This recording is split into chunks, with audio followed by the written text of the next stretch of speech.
ートンボは違うんですけど、こそう。っちのやつはなんかモルフォー調みたいな色になってる。そうそう、これ構造色なの。光で綺麗になる。今教えてもらおう、名前を。ね、また調べておきます。そんなに詳しくはない。トンボってね、難しくて。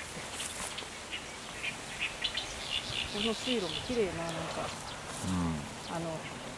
花咲いてるから、ここになんか。